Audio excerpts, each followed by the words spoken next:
Ya, bismillahirrahmanirrahim. Assalamualaikum warahmatullahi wabarakatuh. Alhamdulillah, salatu wassalamu ala rasulillah amma ba'dah. Saudaraku muslimin muslimat dimanapun berada, mari kita belajar ngaji hadis Nabi Muhammad SAW. Pada kesempatan berbahagia ini, bab kitab jenazah. eh, Judul pagi hari inilah tentang bolehnya menyolati jenazah di atas kuburannya. Ya, sebagai pengantar sebelum bacaan hadis, bahwasanya ada kalanya berita tentang wafatnya seorang kerabat ataupun saudara kita ini sampai di tempat-tempat yang jauh. Dan ketika saudara-saudara kita yang dari jauh ini datang, kemudian hendak bertakziah, ternyata jenazah sudah sampai di makam, sudah dikuburkan. Lantas bagaimana sikap kita yang datang dari jauh, kemudian jenazah sudah dimakamkan?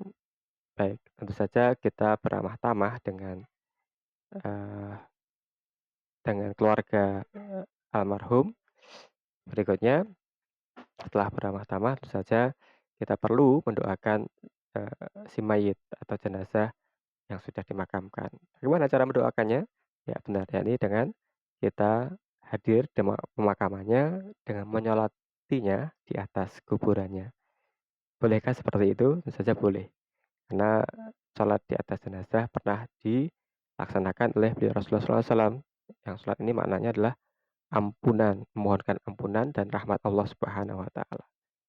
Allahumma ghfir lahu warhamhu. Doa ketika kita sholat, takbir ketiga adalah memohonkan ampunan si mayit kepada Allah Subhanahu wa taala supaya diberikan ampunan dan rahmat Allah Subhanahu wa taala. Dan ketika jumlah yang mensolati ini di atas 40, maka yasfa'una, mereka akan memintakan syafaat illa sufi'alahu, kecuali Allah akan berikan syafaat supaya dibebaskan dari siksa kubur atas si mayit. Dan ini menjadi fardu kifayah bagi orang-orang yang punya kewajiban untuk mensolati si mayit. Artinya walinya, keluarga dekatnya, saudaranya ini mengenapkan kewajiban fardu kifayah atas hak persaudaraan ya hakul muslim ini sampai pada pemakamannya. Dan juga tentu saja muaranya adalah supaya si mayat mendapatkan nikmat kubur. Ya, mari kita simak hadis berikut ini. Bismillahirrahmanirrahim. Hadatsana Ahmad ibnu Mani, hadatsana Husaim, ahbarona Syaibani, hadatsana Sya'bi, ahbaroni man ra'a Nabi sallallahu alaihi wasallam wa ra'a qabran muntabidza fasaffa ashabahu khalfahu fasalla alaihi faqila lahu man ahbarakahu faqala Ibnu Abbas. Ya, artinya telah menceritakan kepada kami Ahmad bin Mani, telah menceritakan kepada kami Husaim, telah mengabarkan kepada kami Asy-Syaibani, telah menceritakan kepada kami Asy-Sya'bi, telah mengabarkan kepadaku seorang telah melihat Nabi sallallahu alaihi wasallam melihat satu kuburan yang baru. Kemudian beliau membariskan para sahabatnya di belakang beliau, lalu beliau mensolati si mayit di atas kuburannya. Ada yang bertanya kepadanya, siapa yang mensolatinya? Dia menjawab Ibnu Abbas. Ya, saudaraku muslimin dan muslimat dimanapun berada,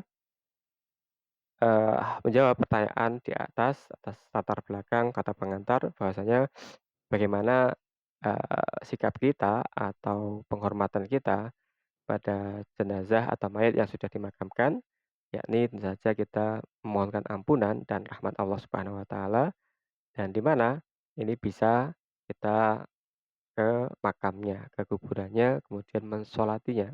Nah, sholat jenazah ini fi maqamid doa, di posisi sebagai doa, tanpa rukuk, tanpa sujud. Baik, yang kedua, menegaskan, bolehkah kita menyolati jenazah di atas kuburannya? Nah, jawabannya boleh, sebagaimana contoh yang diajarkan oleh Rasulullah SAW dalam hadis di atas. Yang ketiga, bahwasanya Rasulullah SAW ini mensolati sahabat perempuan, sahabiah, ya, merebut Masjid Nabawi pada waktu itu, namanya Ummu Mahjan, ya, sahabiah asal dari Afrika yang tukang bersih-bersih nyapu Masjid Nabawi, ini meninggal secara mendadak Rasulullah SAW belum mensolati beliau, sahabat perempuan ini, kemudian beliau dikabari bahwasanya, si sahabiah ini sudah wafat, lantas beliau mendatangi makam sahabiah ini, kemudian mendirikan sholat jenazah di atas makamnya. Nah, saudaraku muslimin dan muslimat dimanapun berada, menjawab pertanyaan di atas, pertanyaan kita sekalian, berapa lama, jenazah ini bisa disolati di atas makamnya? Apakah, jenazah yang baru saja atau jenazah yang sudah meninggal lama? Ya, menurut pendapat Imam Syafi'i, sholat jenazah di atas kuburan diperbolehkan bagi orang-orang yang terkena kewajiban saat kematian mayit. Yakni siapa? Tetangganya, kerabat dekatnya, saudaranya. Oleh sebab itu tidak sah mensolati jenazah di atas kuburannya atas para pendahulu yang telah wafat sebelum kita dilahirkan. Ya, jadi jenazah-jenazah yang semasa dengan kita. Baik, yang ketiga, berbeda pendapat dengan jenazah atas berapa lama kewafatannya, kita terkena tuntutan kewajiban, ya, tentu saja ini nanti ada pembahasannya, nggih, ada 5 pendapat. Berbeda dengan jenazah yang saat wafatnya kita sudah terkena tuntutan kewajiban, misalkan saudara kita, guru kita, ustadz kita, kiai kita yang baru saja diwafatkan beberapa waktu, maka hukumnya sah asalkan tergolong orang-orang yang berkewajiban mensolati saat kematian jenazah. Nah, pertanyaannya kembali, berapa batas maksimal umur jenazah yang boleh disolati di atas kuburannya? Tahunkah, 2 tahunkah, atau berapa lama? Nah, ini mendapat menurut Syekh Khatib Asy-Syarbini menegaskan masalah ini ada 5 pendapat. Pertama, tidak ada batas berapa umur jenazah yang boleh disolati di atas kuburannya. Sejak pendapat ini sah mensolati jenazah para sahabat dan para ulama setelah sampai hari ini, setelahnya wafat sampai hari ini. Pendapat yang kedua dibatasi sampai 3 hari. Pendapat ini menurut mazhab Imam Abu Hanifah. Pendapat yang ketiga maksimal 1 bulan. Ini menurut Imam Ahmad bin Hambal. Pendapat yang keempat, selama masih ada bagian tubuhnya. Bila anggota tubuh sudah hancur, telah hancur maka tidak boleh disolati. Bila ragu-ragu masih tersisa atau tidak sirna maka dihukumi masih tersisa. Pendapat yang kelima, dikhususkan bagi orang yang memiliki kewajiban untuk mensolati saat kematian mayit.